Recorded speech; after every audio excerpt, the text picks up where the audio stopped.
إن الحمد لله نحمده ونستعينه ونستغفره ونعوذ بالله من شرور أنفسنا ومن سيئات أعمالنا من يهده الله فلا مضل له ومن يضلل فلا هادي له أشهد أن لا إله إلا الله وحده لا شريك له وأشهد أن محمدا عبده ورسوله يا أيها الذين آمنوا اتقوا الله حق تقاته ولا تموتن إلا وأنتم مسلمون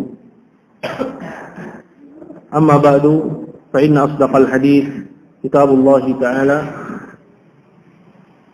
وخير الهدي هدي محمد صلى الله عليه وسلم وشر الأمور محدثاتها فإن كل محدثة بدعة وكل بدعة ضلالة وكل ضلالة في النار أعاذني الله وإياكم من النار.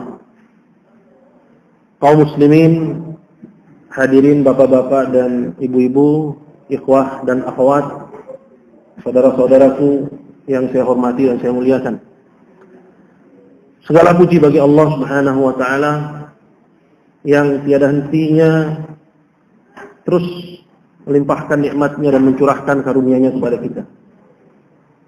Dan nikmat yang terbesar yang Allah Azza wa Jalla anugerahkan kepada seorang hamba bukan Allah berikan kepadanya harta kekayaan, Allah berikan kepadanya kedudukan atau hidup yang enak, melainkan nikmat yang bersambung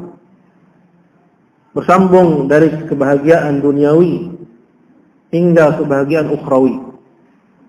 Dan itu tidak bisa dicapai melainkan dengan al-ilmu nafi' wal amalus salih, ilmu yang bermanfaat dan juga amal saleh. Dan amal yang saleh fondasinya adalah al-ilmu nafi', ilmu yang bermanfaat.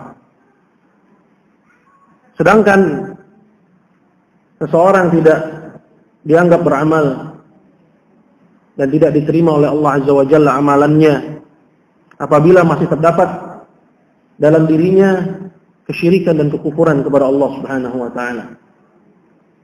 Maka bagaimana amalannya bisa diterima oleh Allah untuk dia menggapai kebahagiaan akhirat berupa surga yang abadi, sedangkan amalannya tidak diterima oleh Allah.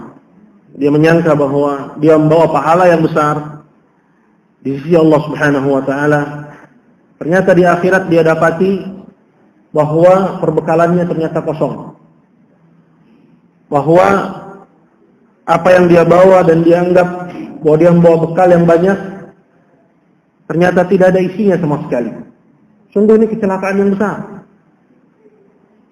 Suatu kecelakaan yang besar ketika seorang dia menabung setiap hari untuk masa depannya.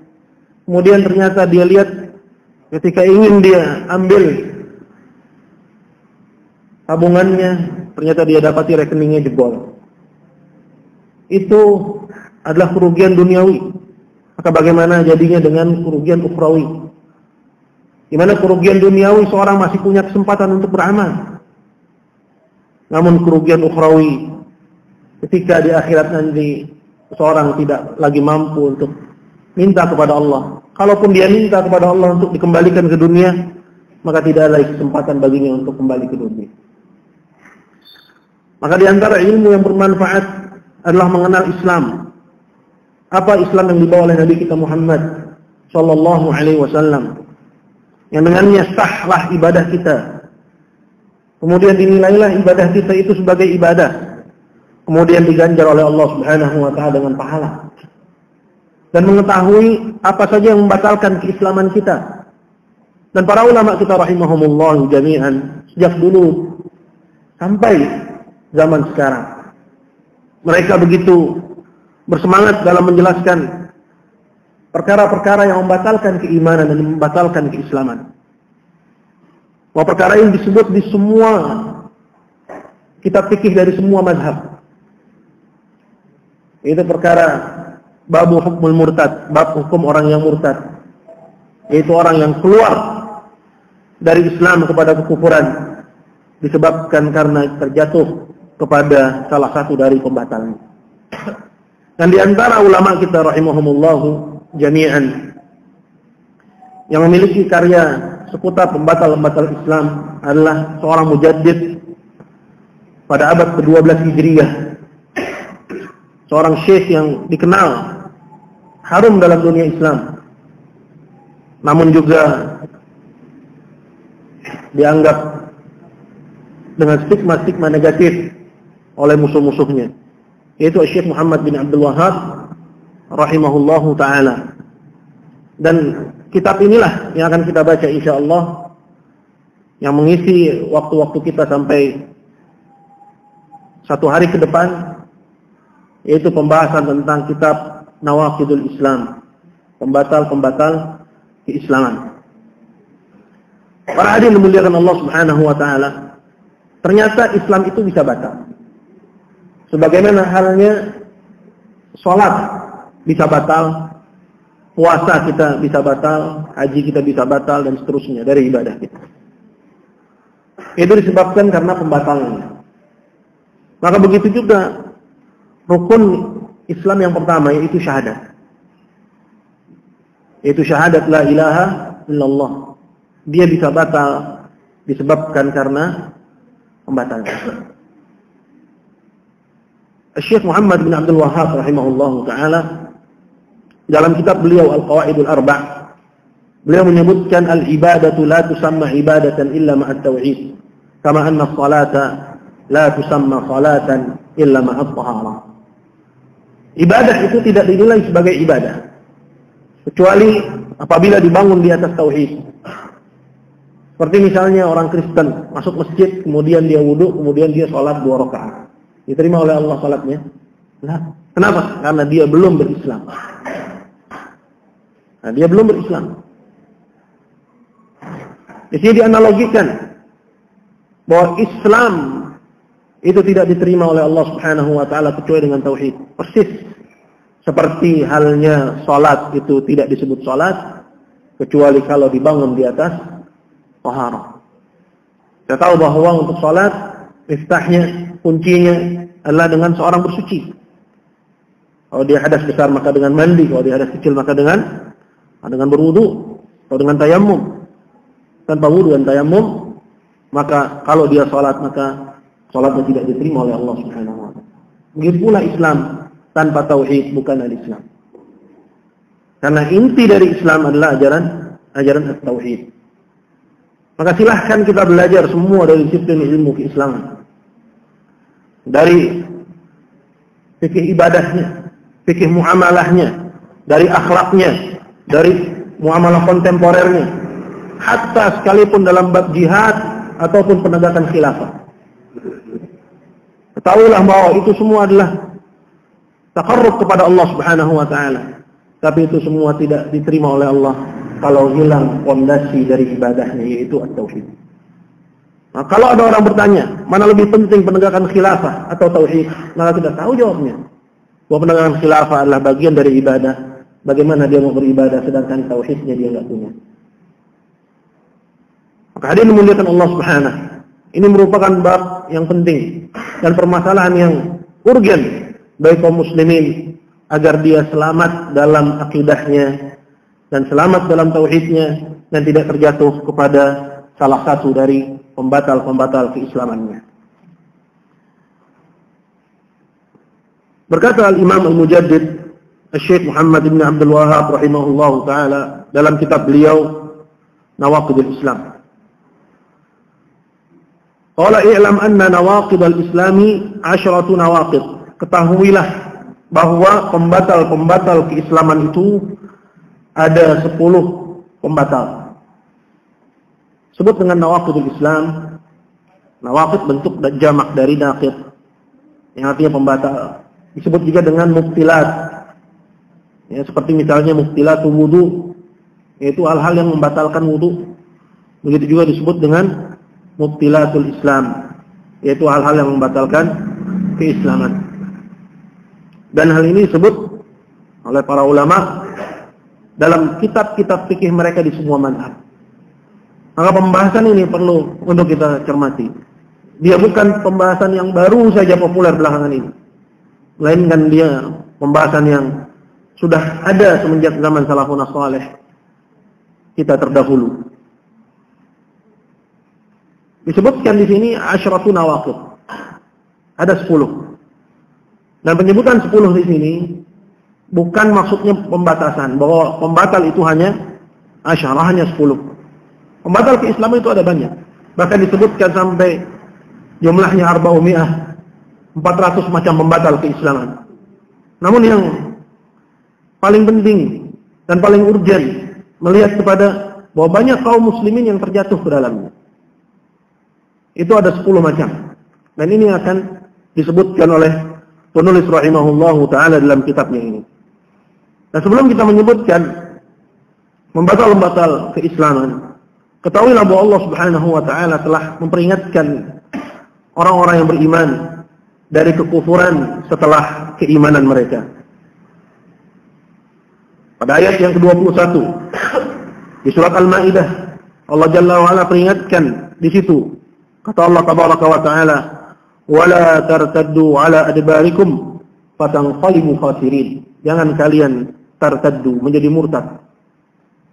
Irtidad artinya ar-ruju', yaitu kembali kepada kekufuran setelah keislaman. Sekarang permasalahannya Allah Jalla wa Ala melarang kita dari kembali kepada kekufuran setelah keislaman. Bagaimana bisa seorang berhati-hati dari kekufuran sedangkan dia tidak tahu apa itu kekufuran? Dan bagaimana seorang bisa menjaga keislamannya sedangkan dia tidak mengerti apa itu Islam? Maka ini perkara yang mendasar bagi seorang muslim untuk dia ketahui dari perkara agamanya, melebihi perkara dia mengetahui tentang hukum salat. Maka Allah Jalla wa Ala peringatkan di sini, wala tartaddu ala adbarikum.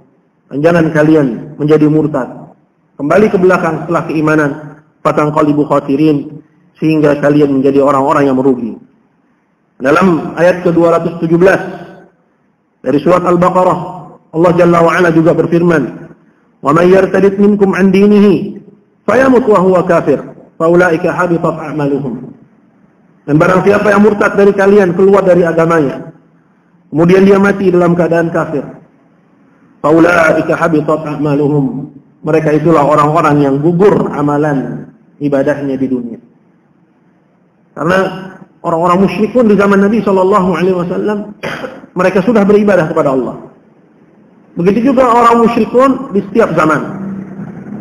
Mereka mengerjakan ibadah juga kepada Allah Jalla wa'ala.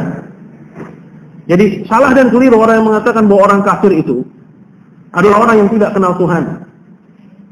Berarti konsekuensinya kalau kenal Tuhan, maka dia tidak kafir. Sehingga jangan merasa aneh kalau di zaman sekarang ada orang yang mengatakan orang Kristen itu tidak kafir, orang Yahudi itu tidak kafir, orang Hindu Buddha itu tidak kafir dengan alasan bahwa mereka mengenal Tuhan. Padahal di zaman Nabi SAW orang-orang musyrikun mereka sudah mengenal Tuhan, bahkan sudah beribadah kepada Allah Azza wa Jalla. Namun yang menjadikan mereka kafir adalah disebabkan karena di samping ibadah mereka kepada Allah, mereka juga beribadah kepada selain Allah Subhanahu wa ta'ala. Ini yang menjadikan mereka kafir kepada Allah Jalla wa Ala. Maka di sini kata Allah Jalla wa Ala, "Wa may yartadid minkum 'an dinihi fayamut wa huwa kafir." Barang siapa yang murtad dari kalian, keluar dari agamanya, dia mati dan dalam keadaan kafir. Faulaika habitat a'maluhum. Amalan ibadah mereka gugur. Artinya mereka punya ibadah semasa hidupnya. Mungkin seorang mengerjakan sholat, mungkin seorang mengerjakan puasa, mungkin seorang mengerjakan zakat, mungkin banyak sedekahnya, banyak bantu fakir miskin, namun di samping ibadah-ibadahnya itu, dia masih memberikan sembelian kepada selain Allah. Faulaika habitat a'maluhum. Orang-orang ini yang dimaksud. Orang yang punya amal ibadah. Adapun orang yang enggak punya amal ibadah, apalagi? Yang punya amal ibadah saja gugur amalannya. Gimana kalau dia enggak punya amal ibadah, enggak kenal Tuhan? Ya apalagi? Yang kenal Tuhan saja sudah kafir kalau dia beribadah kepada Allah, di samping ibadahnya kepada Allah dia beribadah kepada selain Allah. Ini ada orang enggak kenal Tuhan, mengingkari Allah Azza wa Jalla, mengatakan agama candu, ini lebih jelek lagi kekufurannya dibanding dengan kekufurannya orang-orang musyrikin di zaman Nabi Shallallahu Alaihi Wasallam. Kita harus tahu bahwa agama kita telah memberikan pengertian mendasar untuk kita mengenal siapa muslim, siapa kafir, siapa teman kita, siapa musuh kita. Maka jangan seorang berbicara atas agama Allah Subhanahu wa taala dengan hawa nafsunya sehingga dia berteman dengan orang-orang yang dimurkai oleh Allah Jalla Jalaluhu. Kata Allah Subhanahu wa taala, "Faulaika habitat a'maluhum fid dunya wal akhirah." Mereka inilah orang-orang yang gugur amalannya di dunia dan di akhirat. Wa ulaika ashabun nar. Dan mereka inilah para penghuni neraka Jahannam, hum fiha khalidun, dan mereka kekal di neraka Jahannam. Itu karena orang kafir mereka tidak memiliki seorang pun penolong. Malil zalimin min hamimin wala syafi'i yuta'. Tidak ada bagi orang-orang zalim itu min hamimin, seorang teman pun yang bisa menolongnya, wala syafi'in, atau seorang pemberi syafaat yang syafaatnya didengar. Maka ini nasib yang buruk. Dan ini tidak hanya menimpa kepada orang di luar Islam. Hingga orang kafir itu dalam frame kebanyakan kaum muslimin adalah orang yang KTP-nya non-muslim. Atau seorang yang mengkonversi agamanya dari Islam kepada agama di luar Islam. Karena orang yang melakukan kesyirikan kepada Allah Azza wa Jalla dengan dia menyembelih untuk selain Allah Azza wa Jalla, maka sungguhnya dia telah pindah agama walaupun dia belum catatkan statusnya ke catatan sipil. Sudah pindah agama. Allah Jalla wa Ala katakan dalam Al-Qur'an pada surat Al-Kafirun, "Lakum dinukum waliyadin." Bagimu agamamu, bagiku agamaku. Dan ayat ini turun di Makkah di saat Kitabul Quran ketika itu tidak menyinggung orang-orang dari Al-Kitab, dari kalangan Al-Yahud dan Nasara. Karena ayat-ayat yang turun di Makkah itu berbicara tentang musuh-musuh dakwah dari orang-orang musyrikun. Dari orang-orang musyrikun. Dan ibadahnya orang-orang musyrikun berikan ibadah kepada selain Allah di samping ibadah mereka kepada Allah. Disebut dalam surat Al-Kafirun, keyakinan itu, perbuatan itu sebagai din, sebagai agama. Itu sisi pendalilannya. Lakum dinukum waliyadin. Bagimu agamamu, bagiku agamaku. Artinya apa yang oleh musyrikun itu dinun, merupakan agama. Maka enggak perlu capek-capek mencatatkan ya status seorang ke catatan sipil dengan dia memberikan sembelihan kepada selain Allah, beribadah kepada selain Allah. Maka sebenarnya status dia sudah berubah. Dia sudah buka baju, sudah ganti dengan baju kekufuran kepada Allah Subhanahu wa ta'ala, waliyadzubillah. Kenapa perlu ditekankan hal ini? Karena di sana banyak orang yang menganggap bahwa kafir itu hanya orang yang pindah agama. Sedangkan melakukan syirik akbar, dia belum pindah agama. Padahal dalam Islam, dengan melakukan syirik akbar, orang tersebut sebenarnya sudah pindah agama. Sudah pindah agama. Walaupun status dia di KTP masih muslim. Walaupun dia masih mengerjakan amalan-amalan dari pekerjaan-pekerjaan ibadah seperti misalnya sholat. Tapi dia masih meyakini bahwa kuburan fulan berarti ibadah selain Allah. Bahwa kuburan keramat fulan boleh disembah selain Allah Subhanahu wa ta'ala. Maka sungguhnya orang seperti ini laisa bi muslim, dia bukan orang Islam. Atau kalau dia tumbuh dalam akidah tersebut, dia tumbuh di atas akidah tersebut, seperti yang dikatakan oleh Imam San'ani dalam kitab beliau Tathhirul I'tiqad, bahwa orang tersebut tidak pernah mengecapkan akidahnya walau sesaat ke dalam akidah Islam.